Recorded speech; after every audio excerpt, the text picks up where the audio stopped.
اس لیے نبی پاک صلی اللہ تعالیٰ علیہ وسلم نے فرمایا کہ حسن اخلاق والا آدمی اپنے اخلاق کی بنیاد پر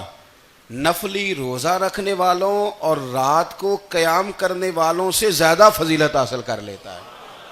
اس لیے کہ اس کا اخلاق، اس کا لب و لہجہ، اس کا انداز، اس کی گفتگو، وہ جو گفتگو اس کی ہوتی ہے وہ اتنی میٹھی ہوتی ہے کہ لوگوں کے دل نہیں ٹوٹتے، بلکہ بعض اوقات اس کی گفتگو کی وجہ سے جو غم زدہ آدمی ہوتا ہے اسے سکون مل جاتا ہے، اسے تسلی۔ دیکھیں، انسان نے انسان رہنا ہے، اس نے نہ فرشتہ بننا ہے معاذ اللہ، نہ اس نے خدا بننا ہے، اس نے انسان رہنا ہے، لیکن وہ کچھ بھی نہیں کسی کا سنوار سکتا، صرف اتنا ہے کہ اگر آنے والے کی وہ صرف اشک شوئی کر دے، بات توجہ سے سن لے اور جاتے وقت دو جملے تسلی کے بول دے، اور اس کے جو بول ہوں وہ ذرا میٹھے ہوں، میٹھے ککھ سواد نہیں مشری اندر،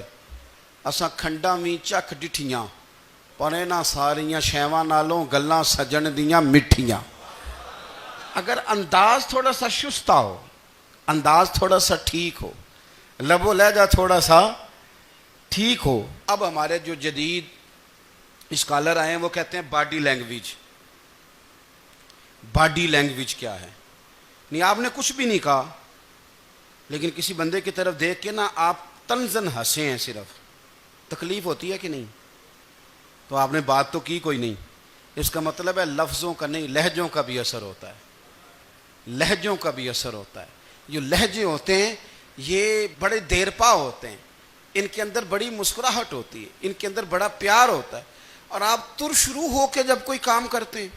سخت ہو کے کوئی کام کرتے ہیں، تو پھر اس کے اندر حسن نہیں رہتا، خوبصورتی نہیں رہتی۔ نبی پاک علیہ السلام کا فرمان سنیں، میں بات کو سمیٹوں، کلیجہ ٹھنڈا کرتا ہے۔ حضور نے فرمایا قیامت کے دن میرے زیادہ قریب وہ لوگ ہوں گے جن کے اخلاق زیادہ اچھے ہوں گے، ان کو نہ ذرا نیڑے جگہ ملے گی، قرب میں ذرا جگہ ملے گی، قرب میں۔ اساں جے ہاں گناہیاں دا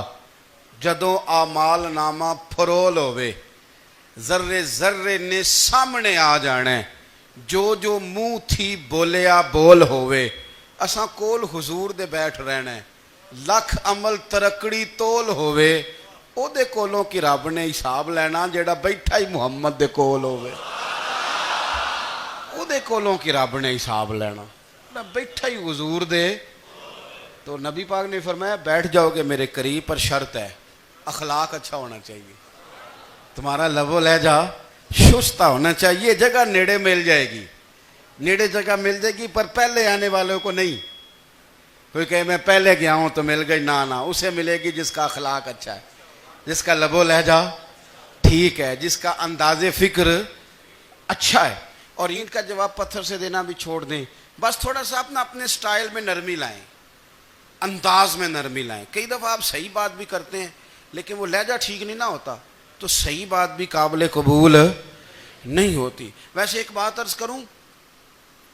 اگر روز کی بنیادوں پہ جس طرح تھوڑی سی واک کرتے ہیں تو روز کرنی پڑتی ہے نا،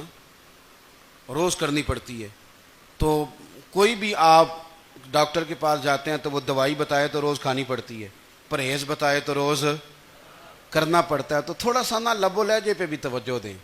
جس طرح منہ روز دھوتے ہیں نا، دھونا ہی پڑتا ہے، تو اسی طرح اگر تھوڑا سا لہجہ بھی دھونا شروع کر دینا۔ یہ جو لوگ آپ سے تھوڑا تھوڑا شکوہ کرتے ہیں، تو اس نے کہا تھا کہ میرے لہجے میں غرور آیا تھا، اس کا حق تھا کہ وہ شکایت کرتا، تو کہیں تو ایسا ہے نا، کہیں تو کوئی تو بات بہو نے غلط کی ہے نا کہ ساس رو رہی ہے، کچھ تو ساس نے ایسا کہا ہے نا کہ بہو بیچاری کپڑے باندھ کے بچوں سمیت کہتی ہے گزارا نہیں ہوتا، کچھ تو ایسا بھائی آپ نے کہا ہے نا کہ کسی شخص کے من پسند روٹی پکی ہے پر وہ بیچارہ 3 دن سے کھا نہیں سکا، کوئی تو بات ایسی ہوئی ہے نا کہ سامنے والا تڑپ کے رویا ہے اور ہنسنا بھول گیا ہے، کچھ تو آپ نے کہا ہے نا، کچھ تو آپ نے کہا ہے نا کہ ایک آدمی تیار ہو گیا ہے کہ اب اس محلے میں رہوں گا ہی نہیں، کچھ تو ایسا ہوا ہے نا کہ لوگ پردیسی ہونے لگ گئے ہیں، کچھ تو ایسا ہوا ہے نا کہ سالوں بسنے والوں نے علاقے چھوڑ دیے ہیں، کچھ تو ہم ایسا تلخ کرتے ہیں کہ ہمارے اپنے پھر ٹھان لیتے ہیں کہ بس بھائی آج کے بعد تجھ سے ملنا نہیں، اس کا مطلب یہ ہے کہ تھوڑی دیر کا صرف لب و لہجے کا سخت ہونا اگر ہم ٹھیک کر لیں تو ہو سکتا ہے ہمارے دائیں بائیں والے بہت سارے لوگ سوکھ میں آ جائیں،